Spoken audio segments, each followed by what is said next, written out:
Seb, always great to see you. So much to talk about. Before I get to it, I do want to just cover quickly Russia, Ukraine. This big sneak attack by Ukraine with the drones made a lot of headlines.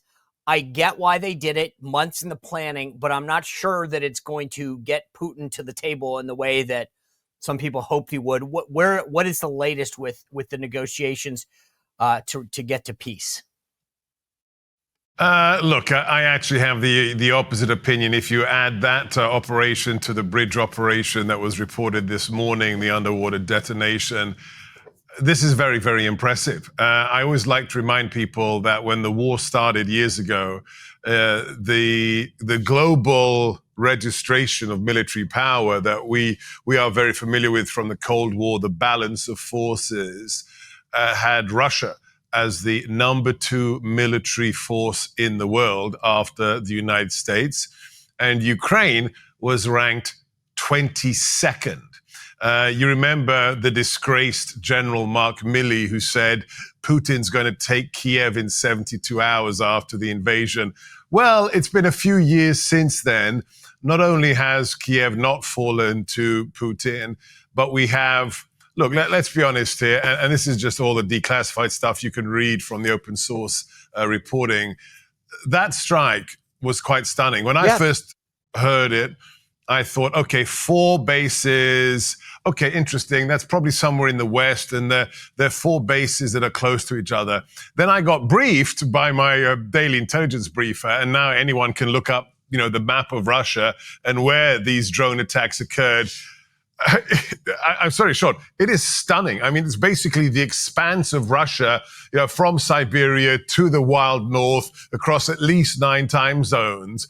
The fact that Ukraine, after years of war, has managed to penetrate Russian territory with not some kind of low-tech, classic, special forces raid, but with the highest of high-tech, remotely piloted multi-drone swarms. If there's anything beyond the power of President Trump to get Vladimir Putin to the negotiating table, I think it's an act like this one that demonstrates that things aren't going that well for Russia. That's my opinion. I like to stay in my remit of counterterrorism, but watching the president, seeing his frustration recently with both Kiev and Russia, watching the incredible statements from my new boss, the acting national security advisor, Marco Rubio, it's clear that we're very, very close, especially with the details early today of the prisoner swap, to potentially actually getting a ceasefire, Sean. So I agree with you. The breadth and depth of this strike, to me, I agree with you 100%, was impressive. And I agree with your analysis, right? Where I differ maybe is that I don't think that Putin will ever allow himself to be embarrassed. And that if he was trying to get to peace, and I know President Trump is probably the only one on earth that can make it happen, that I think he can't do it after a moment of embarrassment, after being humiliated. To your exact point, Ukraine was thought of as this third-rate army, and suddenly they're penetrating all throughout the country and executing with precision this type of strike. And in my take, and again, I don't see what you see, so that's the big advantage that you have is, and plus your years and decades of expertise. But aside from that, my view has always been that Putin wants to look like he won and that he is successful and the dominant one. And by Ukraine humiliating him, he can't kind of go out on a whimper. I don't know if that's just that. Again, that's my take. I felt like at some point, if he could get some real estate and say, I won, then that works. But at this point, he now looks like he's weakened.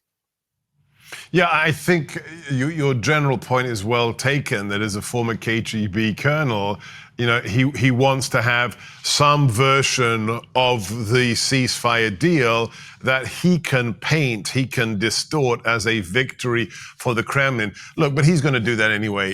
You know that the things that are for domestic consumption in the heavily controlled Russian media are going to be a little different from what's happening at the negotiating table, whether it's in Turkey or elsewhere. And I think perhaps this very, quick prisoner swap deal from today is possibly part and parcel of the Kremlin trying to say, okay, well, don't look over here. Don't look at the strategic bombers that are still smoldering. Let's look at the Russian prisoners we got back. I think that's part and parcel of the phenomena that you're describing. Okay, I want to get to what happened in Colorado and sort of some domestic things.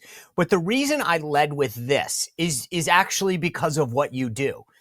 And what I mean by that is you are tasked with defending the homeland, thinking ahead, thinking smartly, and saying, where is the attack coming and how do we counter that?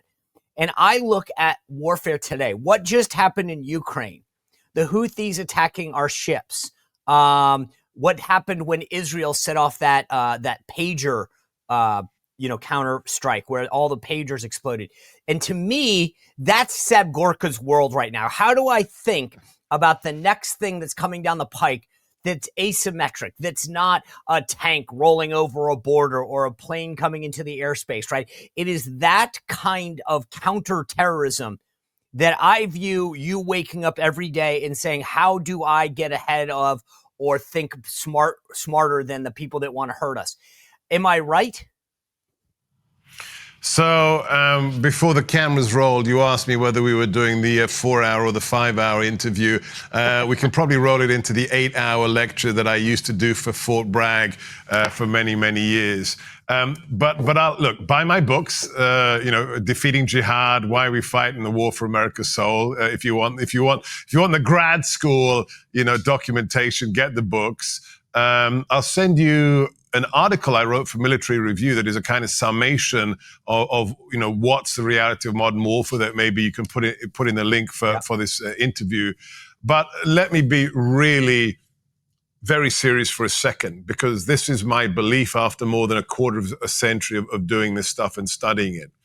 I believe with Clauswitz, who is the most important Western thinker in terms of his influence on the way we go to war.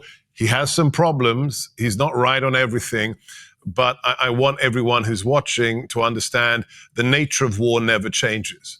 So, from the point where a caveman picked up a club, or, some Greek warriors crawl into a wooden horse outside Troy, to the drone strike against the strategic bombers last weekend, the nature, the essence of war has never changed. Don't get distracted by the outward appearance, because the nature of war is about one thing: the imposition of my will upon the will of another, making them stop fighting or think they can never, ever win and they don't ever have to fight. So war is about the imposition of my will against the enemies. This is why Clausewitz liked to use the image of two wrestlers to embody that combat of the wills. Nevertheless, since, the first club was picked up, or those Trojans climbed in that horse, to cyber warfare, nuclear weapons, drone swarms today, the way we execute war has constantly changed. The shape of it, the mechanics of it, the technologies, because man is inventive. But don't let that lull you into all of these. When I was at NDU, I taught at National Defense University for half a decade. Every 6 months there'd be the new theory of warfare, hybrid warfare, third dimensional, fourth generational, gray zone. And it was like, guys, just shut up. I mean, it's just trying to get the next contract from, the Defense Department or whatever. It's like, war is war. We have different ways of prosecuting it. That's the bottom line.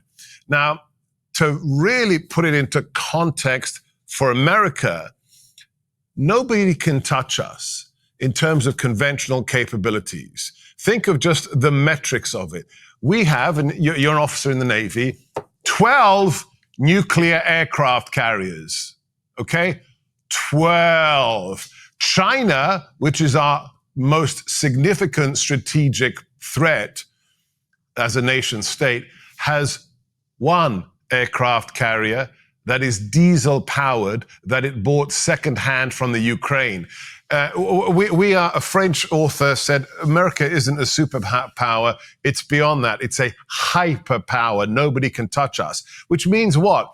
you're a cretin, you're a moron, you're suicidal if you want to engage in conventional war with America, because we will just crush you. With our aircraft carriers, our nukes, our strategic bombers, we have more special operations forces than most countries have soldiers, okay? So if you want to take us down, if you're in Iran, if you're in China, and you know you're never going to win in a conventional war, what do? You do unconventional warfare. You do cyber, you do sabotage, you do proxies, you do all the kinds of things that we see China, Iran, and even Russia doing. So those are the two kinds of warfare we have to be aware of. And because we're so incredibly powerful in one of them, all of our adversaries are forced to do unusual things such as cyber warfare. What about drones? Drones, absolutely. So drones, you asked me about, what my job is today. I don't think I'm talking out of school. Even before, this is interesting because, this tells you the cutting edge nature of it. Even before the reports of the Ukrainian spiderweb operation, I spent Friday afternoon where? I was at I posted this, a photograph of it at least. A Friday afternoon I spent with my buddy, Dan Bongino, at the FBI because he's the deputy director. And why did he ask me to come and meet him?